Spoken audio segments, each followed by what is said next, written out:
तो चलिए बच्चों, आज का ये क्लास कक्षा 10 का चैप्टर नंबर 2 जिसमें है बहुपद। ठीक है, बहुपद के बारे में आज सीखेंगे।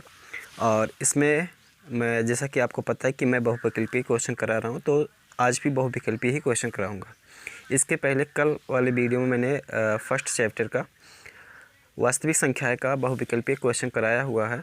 अगर आपने नहीं देखा है तो उसको जाएँ देखें और अपनी तैयारी को बेहतरीन बनाएं। ठीक है, देखिए यहाँ पर सेकंड चैप्टर की अगर बात करें तो इस चैप्टर का नाम है बहुपद। ठीक है, तो बहुपद यहाँ पर मैं बहुत सारा इंट्रोडक्शन नहीं बताऊंगा, डायरेक्ट क्वेश्चन करवाऊंगा और क्वेश्चन में जो भी कॉन्सेप्ट होगा मैं उसको बताते चलूँगा। ठीक है, तो चलिए यहाँ पर देखेंगे फर्स्ट क्वेश्चन। देखिए, इसमें दिया हुआ निम्न में से कौन सा एक बहुपद नहीं है।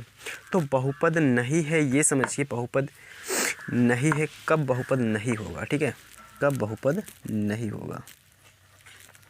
तो देखिए, कोई भी बीजीय व्यंजक में चर की घात, ध्यान देना, चर की घात। ठीक है, अगर बच्चों चर की घात ऋणात्मक आ जाती है, ऋणात्मक पहला पॉइंट है। दूसरा, घात भिन्नात्मक आ जाती है, भिन्नात्मक। ठीक है, तीसरा पॉइंट है रूट में आ जाता है, इसमें आ जाता है। ठीक है, चर जो है रूट में आ जाता है। और चौथा है कि अगर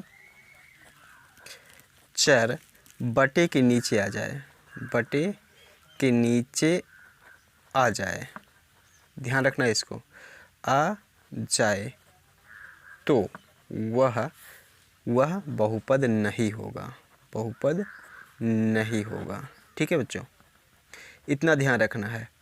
बाकी अचर पद कुछ भी हो सकता है, चर की घात को देखना है खाली। ठीक है, अब यहाँ समझते हैं, जो हमने ये चीज़ बताया है उसको समझे कैसे वो यूज होगा।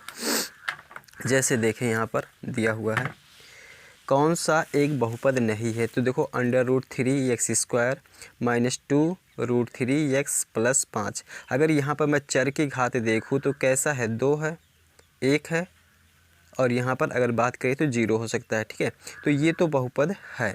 ठीक, इसमें देखें, ये भी बहुपद है। मैंने बोला है केवल चर को ही देखेंगे। ठीक है, तो ये देखें, सी नंबर में है x³ x², x, ये भी बहुपद है। यहाँ पर देखिए बच्चों, यहाँ पर देखो x + 3/x लिखा हुआ है, x + 3/x लिखा हुआ है। बटे के नीचे x आ गया कि नहीं आ गया? बटे के नीचे x आ गया, तो ये बहुपद नहीं होगा बच्चों, बहुपद नहीं होगा।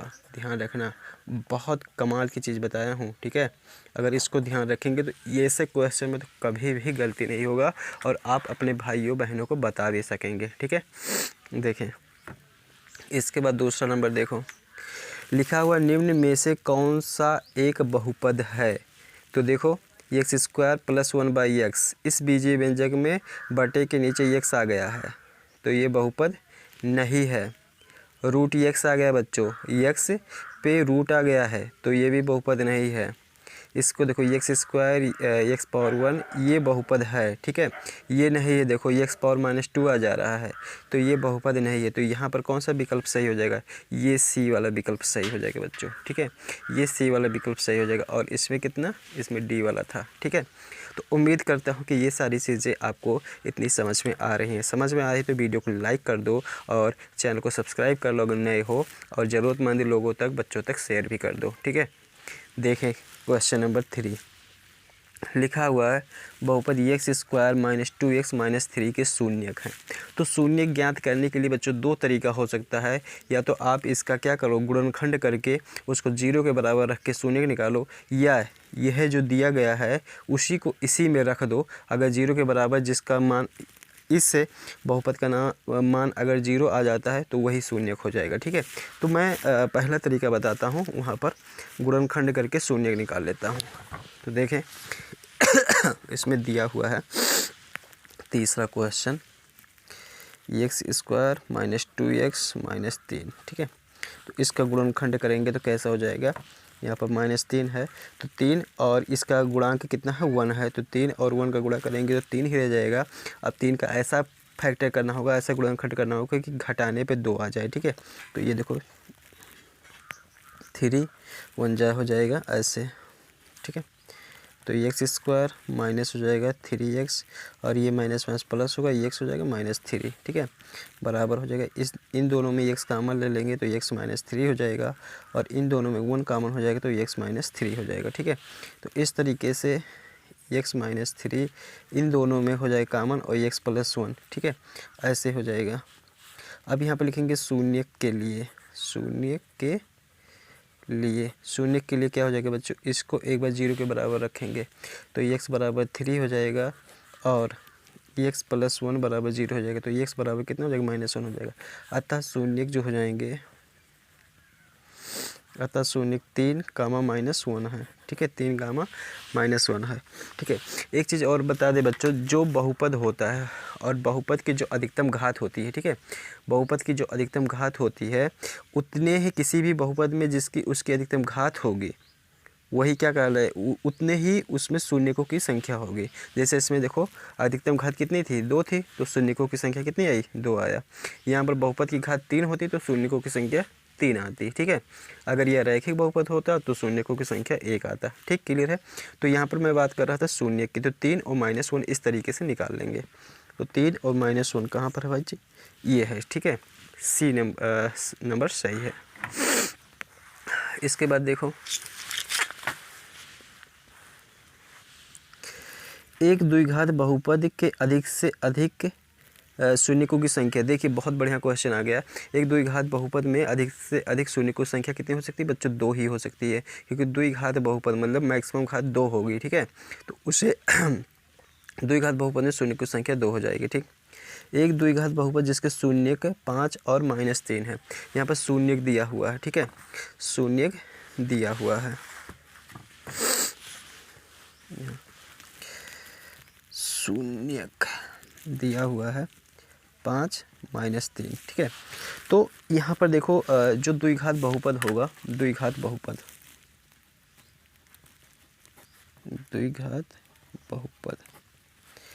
इक्वल टू हो जाएगा x² minus alpha plus beta, अर्थात शून्य को ये अल्फ़ा मतलब पहला शून्यक और बीटा मतलब दूसरा शून्यक, alpha plus beta into x और प्लस अल्फ़ा बीटा होता है बच्चों, ठीक है।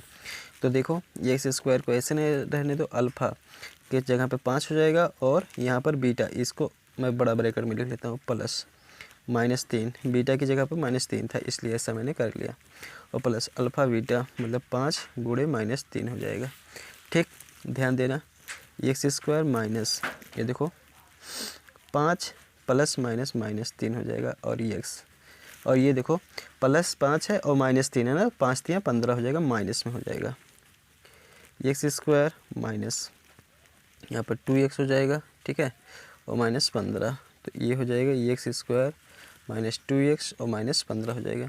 तो द्विघात बहुपद ये बन जाएगा बच्चों, ठीक है, द्विघात बहुपद ये बन जाएगा। तो ये वाला जो ऑप्शन होगा सही होगा। तो कौन सा ऑप्शन ये है सही भाई, x² माइनस 2x -15, ये सी वाला ऑप्शन सही हो जाएगा, ठीक है। छठा नंबर क्वेश्चन देखें।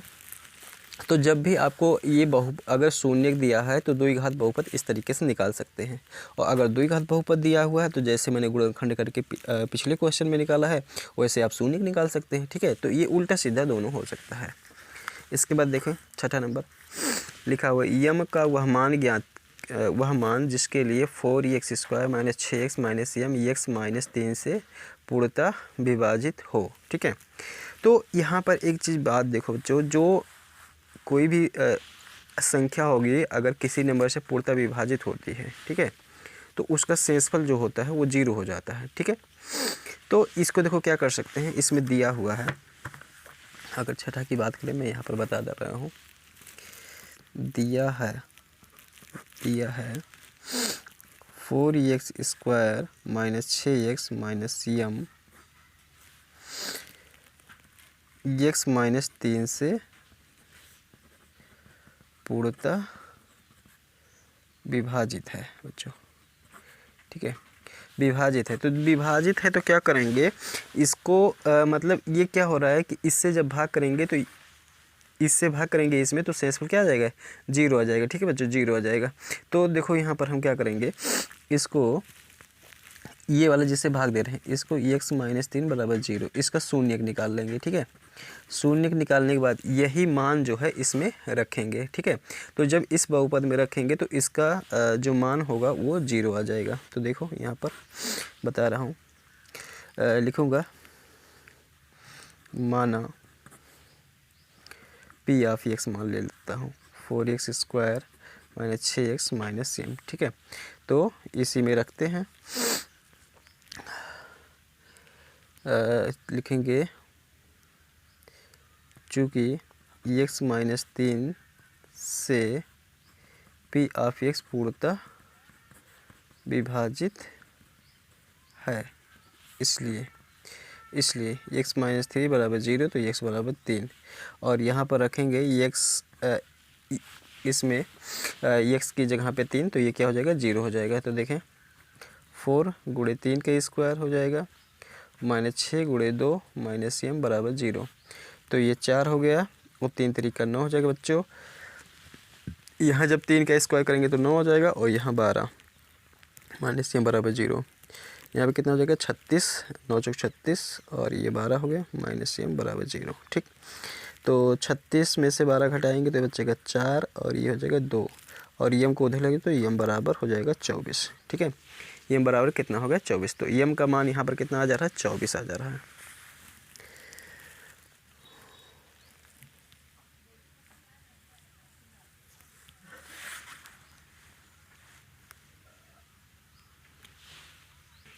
सॉरी बच्चों, यहाँ पर जो x का मान था वो 3 था, हमने यहाँ पर देखो तो 3 लेकिन 6 3 18 हो जाएगा बच्चों, ठीक है। 6 3 18 हो जाएगा। अब इसमें से घटाएंगे तो इसमें से घटाएंगे तो 8 यहाँ पर बचेगा और यहाँ पर 1 हो जाएगा, 18 हो जाएगा। अर्थात m का मान जो आ जाएगा वो 18 आ जाएगा बच्चों, ठीक है। तो इस तरीके से मिस्टेक हो गया था, बाकी सब सही है। तो यहाँ पर देखें m का मान कितना आ जाएगा बच्चों 18 आ जाएगा। तो ऑप्शन नंबर ए वाला सही हो जाएगा।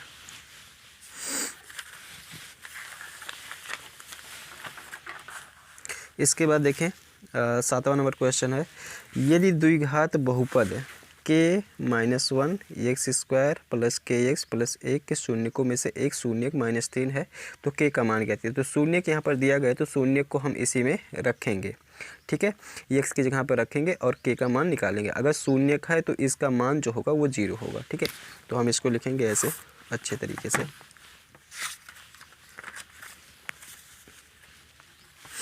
लिखेंगे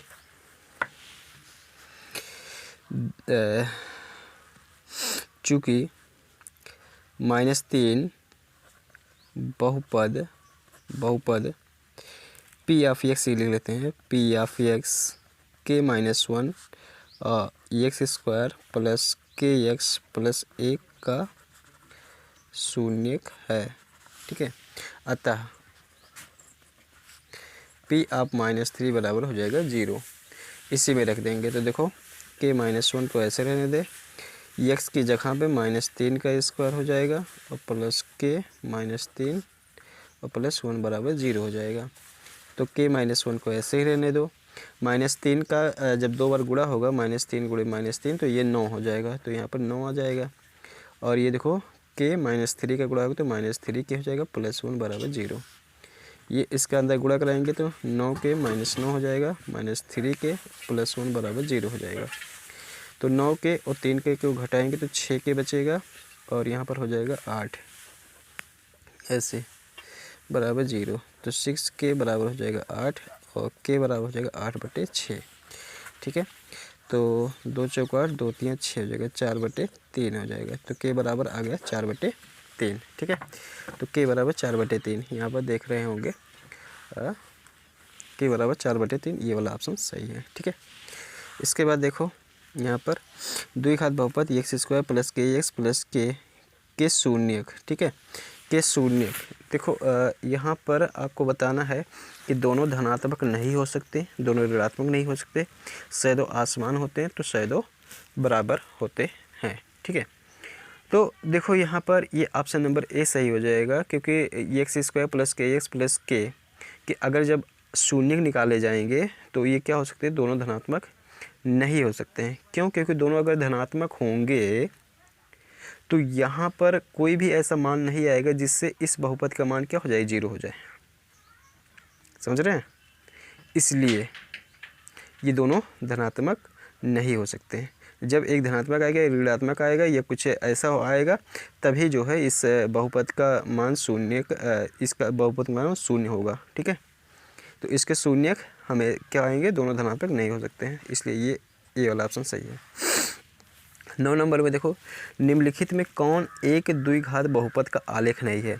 तो बच्चों यहाँ पर मैं आपको बता दूँ, ये देखो 9 नंबर में है, निम्नलिखित में से कौन एक द्विघात बहुपद का आलेख नहीं है। तो द्विघात बहुपद का आलेख वो नहीं होता है जो x अक्ष को अगर 3 बिंदु पर काटता है तो वो द्विघात बहुपद नहीं होता है। तो देखो यहाँ पे 3 या 4 कहीं पे भी काटेगा तो वो द्विघात बहुपद का आलेख नहीं होगा। ये देखो द्विघात बहुपद का आलेख, ये भी छू के जा रही है, ये भी ऐसे है, तो ये भी द्विघात बहुपद का आलेख ही है। लेकिन ये देखो 1 2 3 जगह पे काट रही है, तो ये त्रिघात बहुपद बन रहा है, तो इसलिए ये द्विघात बहुपद का आलेख नहीं है, तो ये वाला ऑप्शन सही हो जाएगा। ठीक है, 10 नंबर में देखो, किसी बहुपद f ऑफ x के लिए y बराबर f ऑफ x का ग्राफ दिया गया है, ग्राफ में f ऑफ x के शून्यकों की संख्या होगी। तो देखो बच्चों, ये 2019 में आया हुआ है, उम्मीद है कि इस तरीके से क्वेश्चन आपको बोर्ड परीक्षा में देखने को मिल सकते हैं।